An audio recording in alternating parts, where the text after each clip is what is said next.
নতুন প্ৰজন্মৰ ছাত্ৰ ছাত্ৰীসকলৰ মাজত আমাৰ বাপুতিসাহোন ৰঙালী বিহুক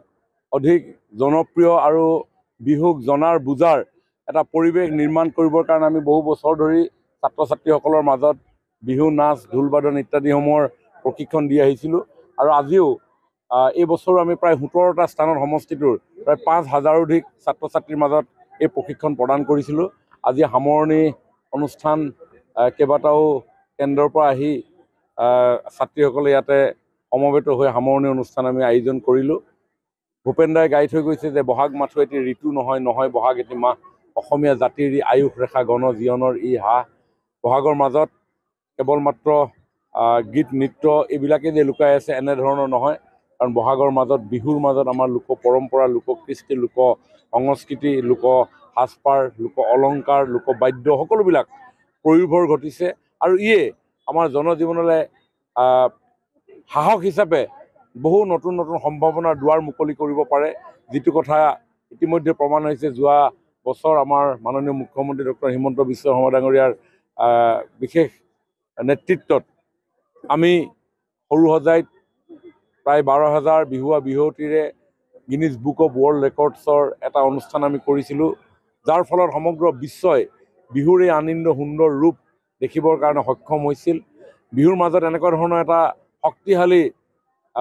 সৌন্দৰ্য যে লুকাই আছিল হয়তো আপুনি মই আমি অনুভৱ কৰা নাছিলোঁ। আমি সৰু সুৰাকৈ সকলোৱে জানো বিহু, সকলোৱে গাওঁ, সকলোৱে নাচোঁ, কিন্তু সমন্বিত প্ৰচেষ্টাৰে বিশাল আয়োজনৰ মাজত যে এটা শক্তিশালী সৌন্দৰ্য তাত সোমাই থাকিব পাৰে হয়তো আমি ভবা নাছিলোঁ, কিন্তু যোৱা বছৰ এই অনুষ্ঠানৰ জৰিয়তে আমি সকলোৱে অনুভৱ কৰিলোঁ আৰু তাৰ ফলত আমাৰ ৰিহাখন জিলিকি উঠিল, আমাৰ গামখাৰু জিলিকি উঠিল, আমাৰ ভমকা ফুলীয়া মেখেলাখন জিলিকি উঠিল, যাৰ জৰিয়তে আমাৰ এই থলুৱা শিল্পী কলা কুশলীসকলৰ জীৱনৰ কাৰণে এটা নতুন সম্ভাৱনাৰ দুৱাৰ মুকলি কৰিলে। কাৰণ মই আজি কেইদিনমানৰ আগত শুৱালকুছিলৈ যেতিয়া গৈছোঁ তাৰ শিল্পীসকলে মোক জনাইছে যে যোৱা বছৰৰ পৰা বিভিন্ন দেশ বিদেশৰ গ্ৰাহকে মুগাৰ ৰিহাখন চাদৰখন অথবা মেখেলাখন বিচাৰি তেওঁলোকৰ হাতত অৰ্ডাৰ প্লেচ কৰিছে। তেওঁলোকে এই কথাটো জনাইছে যে এই কথাখিনি যোৱা বছৰৰ পৰা অলপ ডেভেলপ হৈছে। মই ভাবোঁ আমি নিৰন্তৰ প্ৰয়াস আৰু প্ৰচেষ্টাৰে নিশ্চয় বিহুক